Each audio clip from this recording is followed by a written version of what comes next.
اب ہمیں جوائن کر رہے ہیں ایئر مارشل ریٹائرڈ عاصم سلیمان صاحب، اور ان سے ذرا ہم بات کریں گے. بہت شکریہ سر آپ کے وقت کے لیے. یہ مارکہ حق کو بنیان مرصوص کو تقریباً آپ یہ دیکھیے کہ مئی سے لے کے اب نومبر آنے کو ہے، لیکن بھارت کا درد ختم نہیں ہوا. ان کے ایئر چیف ہوں، ان کو 5 مہینے بعد یاد آتا ہے جب امریکی صدر ٹرمپ بارہا، یعنی کہ اب تو ان کا ایک چڑ بن گئی ہے بھارتیوں کی کہ وہ بارہا بتاتے ہیں کہ یہ طیارے گرے ہیں، 6 سے 7 طیارے گرے ہیں. پھر شک تھا تو انہوں نے یہ بھی بتا دیا کہ $150 بلین کا ایک ایئر کرافٹ ہے، اینڈ دیٹس رافیل. تو اب بھی ان کا درد کم نہیں ہوا. ایسا جو ہے وہ پاکستانی آرمڈ فورسز نے، بالخصوص پاکستان ایئر فورس نے جو ان کو چوٹ پہنچائی ہے. تو کیا وجہ ہے کہ وہ بار بار اس کو مینشن کرتے ہیں اپنی جو ایک وہ امبیرسمنٹ کو چھپانے کے لیے؟ کیا کیا ہے ایسا ہم لوگوں نے؟ السلام علیکم جی، and thank you very much for having me on your programme. جی سب سے پہلی تو بات یہ ہے جی کہ یہ جو مئی کے مہینے میں ہم نے جنگ جیتی انڈیا سے، یہ ایک بہت عظیم الشان مارکا تھا، اور اس کے اندر ہماری آرم فورسز نے بہت بہادری سے جنگ لڑی. پہلی بات تو یہ ہے کہ لیڈرشپ بڑی مضبوط تھی، اور پھر اس کے بعد ہماری آرم فورسز کی پرفارمنس بہت اچھی تھی. اور اگر آپ ایئر فورس کی بات کرتے ہیں تو ایئر فورس کے جو چیف ہیں، air chief marshal Babar Sidhu, انہوں نے ایئر فورس کو ایسے تیار کیا تھا 2021 کے بعد ٹیک اوور کرنے کے کہ پاکستان ایئر فورس جو ہے وہ ایک مضبوط قسم کی ایئر فورس بن کے ابھرے اور اپنے خطے کے اندر وہ اپنا نام پیدا کرے.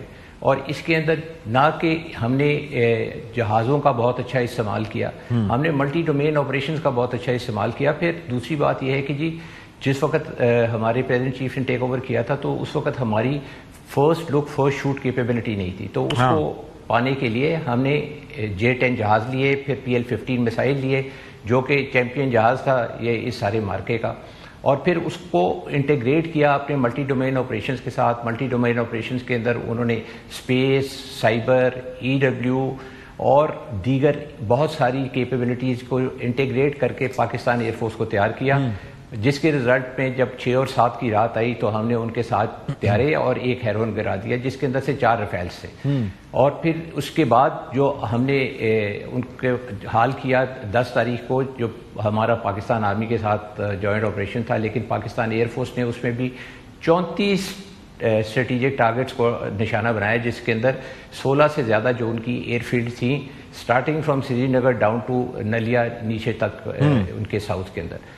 تو آپ دیکھیں کہ اتنی زیادہ میسف جس وقت ان کے اوپر اٹیک ہوا اور یہ سارا کچھ ہوا، تو اس کے بعد تو انڈینز کے پاس اور کوئی چوائس ہی نہیں تھی کہ وہ اپنے گھٹنے ٹیک دیتے. انہوں نے اپنے گھٹنے ٹیکے. 10 تاریخ کو وہ بھاگنا شروع ہوئے اور ٹرمپ صاحب کے پاس جا کے وہ روتے ہوئے گئے کہ جی ہمارا جو ہے سیز فائر کروا دیں. وہ سیز فائر ہو گیا.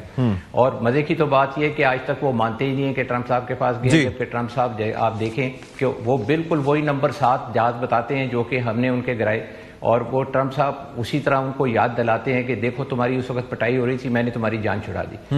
تو بیسکلی تو آپریشن سو کالڈ سندور تو ان کا فیل ہو گیا. اور آپ دیکھیں کہ اس کے اندر ہماری جو پرفارمنس ہے وہ اتنی زبردست تھی کہ آج بھی انڈیا ان کو تکلیف ہے، جس طرح آپ نے بھی فرمایا کہ یہ کیا چیز ہے کہ جو ان کو بے چین کر رہی ہے. ایئر مارشل صاحب مجھے ایک چیز بتائیے کہ یہ جو آپ نے ملٹی ڈومین آپریشنز کی بات کی، جس کے اندر سائبر فورس بھی ہے، جس کے اندر آپ کی اس کے ساتھ ساتھ ہم نے دیکھا الیکٹرانک وارفیئر کس طرح سے استعمال ہوا، اور جو انٹیگریشن خاص طور پر جو ہم نے دیکھی مختلف آپ نے ہمارے ایسٹس کی، تو یہ بھارت کے لیے آپ سمجھتے ہیں کہ اس سے بڑا دھچکا یہ تھا کہ چیزیں ایسٹس ہونا بڑی چیز نہیں ہوتی، لیکن ان کی یوٹیلائزیشن بڑی میٹر کرتی ہے؟ کیونکہ انڈیا کو بھی دیکھا جائے ان کے پاس Su-30 بھی تھا، ان کے پاس رافیل بھی تھا، ان کے پاس اپنے بھی ایئر کرافٹ جو تھے وہ کافی بہتر تھے. ایئر کرافٹ برے نہیں تھے، لیکن ان کو یوٹیلائز کس طرح سے کیا، that was an issue. Don't you agree? جی بالکل آپ صحیح فرما رہے ہیں. دیکھیں جی اگر آپ ایپل ٹو ایپل کمپیئر کریں تو شاید رافیل کی کچھ کیپیبلٹیز جو تھیں وہ J-10 سے زیادہ تھیں. اگر آپ میسائل کو کمپیئر کریں تو اس کے اندر جو ان کا میٹیور تھا اس کے اندر ویسٹرن ٹیکنالوجی تھی، یہاں پہ چائنیز، ہمارے پاس چائنیز ٹیکنالوجی تھی. تو اگر آپ یہ سارا کمپیئر کریں تو ان کا جو آربیٹ کا سٹیٹس تھا وہ اتنا برا نہیں تھا. لیکن دیکھیں یہاں پہ لیڈرشپ آتی ہے. اس کی لیڈرشپ ایسے آتی ہے کہ انہوں نے پاکستان ایئر فورس کو، جو ہمارے چیف ہیں air chief marshal Babar Sidhu, انہوں نے اس کو ملٹی ڈومین کے لیے تیار کیا، جو کہ اس کو انہوں نے پھر اپنے سارے ویپنز کو انٹیگریٹ کیا اس کے اندر، اور اس کو انٹیگریٹ کر کے جس وقت آپ دیکھیں وہاں سے ان کے جہاز ایئر بورن ہوئے تو ہم نے اس کو اینٹیسپیٹ کیا، اور وہ ہمیں سائبر کے تھرو پتہ چل رہا تھا. کیونکہ آج کل کے تو زمانے میں جی پہلی جو کہتے ہیں کہ the first bolt is fired in the cyber space then the air space, تو وہ ساری چیزیں جو تھیں وہ سائبر کے تھرو ہمیں پتہ چلنی شروع ہو گئی. پھر ہم نے جس وقت یہ ان کا ایئر کامبیٹ شروع ہوا تو ایئر کامبیٹ کے اندر ہم نے ان کو حواس باختہ کر دیا. وہ کیسے کہ ہم نے ان کے اوپر EW کی بھرمار کی، اس کے اندر ہم نے سائبر کی بھرمار کی، سائبر سے ان کے جو تھے لنکس ختم ہو گئے، EW سے ان کو کمیونیکیشن جیم ہو گئی، ان کے ریڈارز جیم ہونے شروع ہو گئے.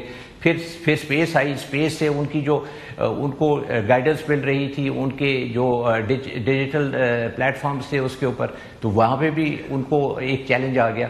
تو یہ سارا کچھ وہاں پہ اتنی جلدی ہوا اور اتنے زیادہ انٹینسٹی سے ہوا کہ ان کی جو تھی وہ جو تھے نا، یہ جس کو ہم اپنی لینگویج میں سچویشن اویئرنیس کہتے ہیں، وہ سچویشن اویئرنیس اتنی ڈیگریڈ ہو گئی کہ وہ اپنے جو تھے ٹیکٹکس کو اور اپنی چیزوں کو امپلیمنٹ نہیں کر سکتے. اور جس طرح آپ نے کہا کہ جس طرح آپ نے کہا کہ ان کے پاس کیپیبلٹی تو تھی، capability as stand alone capability تھی، ان کے پاس انٹیگریٹڈ کیپیبلٹی نہیں تھی اور ملٹی ڈومین میں کیپیبلٹی.